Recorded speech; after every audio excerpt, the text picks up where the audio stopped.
Hey guys, welcome back to This Week in AI and Family Life. I'm Deborah Kane, and I'm here every week to do these pop-ups for you. So today, we're going to talk about boys specifically and why it's so hard for them to transition from one thing to another, especially when it comes to screens. So if your son can stay calm on a screen, but falls apart the moment it turns off, then this is definitely for you. And this is not about blaming screens or blaming kids or parents. It's about understanding what his brain and body are doing and giving you a plan that works for you right now. So, most boys between 9 and 12, and those ages are general, it could be younger or older, but they're not struggling with emotions all day, okay? Not as much as girls, let's say. They struggle with transitions from high stimulation to real life demands. That's where the meltdowns live, so to speak. So, what is actually happening when your son is on a screen? His brain is in fast forward mode, I call it. And when the screen stops, his brain has to switch to effort mode. That switch is hard for developing regulation systems. His body experiences it as stress. And stress comes out as a few things: anger, arguing, impulsive behavior, or even emotional shutdown. And by the way, this is not defiance. He's not trying to be this way. This is a nervous system that has not finished wiring its brakes yet, so to speak. The science behind it? Well, the prefrontal cortex, the part of the brain that's responsible for impulse control and emotional regulation, is still under heavy development at ages 9 to 12, and it will be for a very long time. And under stress, the brain shifts control away from this area and towards survival responses. That's why reasoning just doesn't work right. So, this transition issue is one of the main emotional regulation struggles for boys in this age range. Boys tend to externalize stress through movement, through volume, and through behavior, where girls, they're more likely to internalize stress through worry or shutdown. In general, this is. Add in screens and fast forwards to rewards, and immature impulse control and transitions just become the pressure point. So, what does this mean for you? Well, if you try to talk logic during a dysregulated moment, you're speaking to the wrong part of the brain. Regulation must come before discussion, always. If you don't remember anything else, remember that. Regulation first, always. So, before we work on your child, check yourself. If you're already irritated, if you're rushed or exhausted, then your nervous system will collide with theirs. And that turns the guidance into a power struggle. So, you need to regulate yourself first. That could be as simple as just taking a big, slow, deep breath in and a longer breath out. Drop your shoulders, completely relax. And now you're ready to lead. If you want a better way to do this, if you're in high anxiety mode, super stressed or super rushed, which I don't know of any mom who's not like that sometimes, maybe most of the time, ask me at the end about physiological sigh. If you don't know about that, it's just a simple way to take a breath that works better. It works 100% of the time if done correctly, and it usually only takes one time to do it. You don't have to do it 3 times.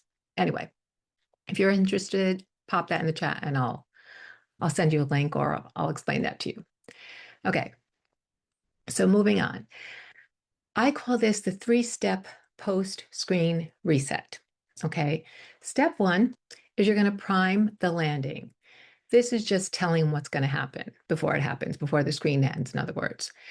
Say something like, in 5 minutes, screens are done. Then we do a short reset, and then you choose what is next. Now, when you start to do this, he's not going to know what you're talking about, right? But I guarantee you it's not going to matter in the beginning because he's not listening anyway. He's focused on that screen. So all he's hearing is 5 minutes. He knows that you said 5 minutes, screens are done. The rest doesn't matter right now. You can explain that later. Okay, so you're going to say it once, don't negotiate. Predictability lowers the stress. Just say it, he'll get used to it after you do it a few times. Step two is to regulate the body first. This takes only about 2 minutes. No talking yet. You just choose one of the options I'm going to give you and you stick to it. Okay. So you're telling him screens are going to end in 5 minutes. 5 minutes, time's up, just like when you're at the playground and you say 5 minute warning, right? That's all you're doing. The options you're going to give him now to reset, you're going to pick. I'm going to give you three options, but you pick which one you believe is going to work for your child. Okay. So it matters depending on their personality, their age. You know your child, you know which one will work better. And if you try one, it doesn't work, you can always try another. So here's the three options. Option one is 10 wall push-ups, 10 slow squats, drink some water. You might say, that sounds like work. Yeah, but listen, we're talking about boys of a certain age, right? Somewhere around the 9 to 12 area. Boys tend to like to do physical things. Maybe they have a dad who works out a lot. That'll work then. They probably want to do it. If they're not the physical type, you can use one of the others. But this is literally all you do. 10 wall push-ups, 10 slow squats, and drink some water. You drink some water because after doing those really quickly, because they're not going to do them great, they're just going to do them quickly to get them over with and to feel like they're strong boys. Drinking that water actually is calming them to a more restful state, we'll call it. Okay. That's option one. Option two is a short walk. That could mean a walk to the mailbox and back, down your driveway and back. This is supposed to be a 2 minute reset. So you're not going for a long 3 mile walk. It could be a walk up and down your street. It could be a walk 4 houses away and back. It could be a walk around the block if you really want it to be. Do it the way you want, but it's really only a 2 minute walk. And by the way, no conversations required. They can talk, you can talk, it's fine, but it's not required. It's not there to get into any deep conversation. It's just to do something physical for 2 minutes. That's all you're really doing. But it is important to do it. No earbuds, of course, no phone.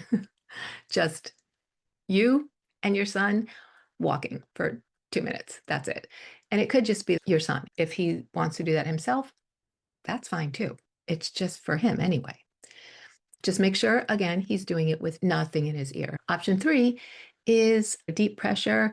It is a 10-second hug, maybe, if he wants it, or a weighted blanket for 2 minutes. It's not, the timing doesn't matter. We're saying it's 2 minutes or less. If it's 3 minutes, who cares? It's fine. If it's 10 seconds, that's fine too.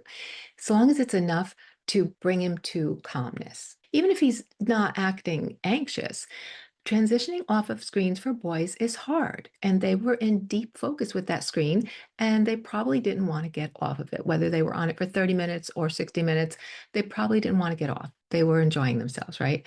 So we want them to do something that is calming. This is your choice. You pick one of those three, whichever you think is going to work, and you do it. If there's any pushback, if they don't want to do it, you're saying 5 minutes up, we're going to do that reset, and then you can choose. They don't know what that means yet. Choose what, but don't explain it to them now. Okay. You can explain it later. It doesn't matter. What matters is right now you get them used to hearing just those few words of reset and choose. They're not listening when they're focusing on their screens anyway. So what this is for now is you're going to explain to them, let's say 5 minutes up, okay, before you give them that, whatever it is that you chose. Let's say you chose the walk, okay? So now you're going to say, okay, 5 minutes is up, time to do your walk to the mailbox or whatever it is. Maybe they don't want to do it. They're like, I don't really feel like it. I don't want to go, whatever. They're just giving you some pushback. Okay, here's what you say. Say, you know what? Your body is just really loud right now. So we reset first and then we can talk about it. Depending on your kid's age, the younger ones sometimes don't even care what you're saying. They're like, oh, okay, fine, whatever. If they're older or if they question you at all, like, what do you mean my body's loud? I'm not talking loud. We're not talking about your voice. And you can tell them, I'm not talking about your voice. I'm just saying, I can tell that your body is loud. That means to me that you need a reset. And we'll talk about what that means later. That's all. You just say it vaguely like that. Let them be a little bit curious. So now you give them the option, you chose, right? And then after that, step 3 is to reconnect. You redirect once the body is calmer. Now you can speak and give them that choice. Their body is calmed down. And now you can say, so I know stopping is hard. A lot of times I don't want to stop when I'm enjoying myself either. But screens are done. So we did our reset, and now you can choose either music or Lego for 10 minutes and then homework. You pick. Now that's an example. All right. Yours might sound like screens are done, and now you can choose drawing or jumping on a trampoline for 10 minutes, and then it's bath time. You choose. So you're giving them two choices and then telling them what's going to happen after. The two choices must be things that they really enjoy because now they're done with screen time. So you want these two choices to be something high on their list of wanting to do. If they're down at the bottom, it's not going to work.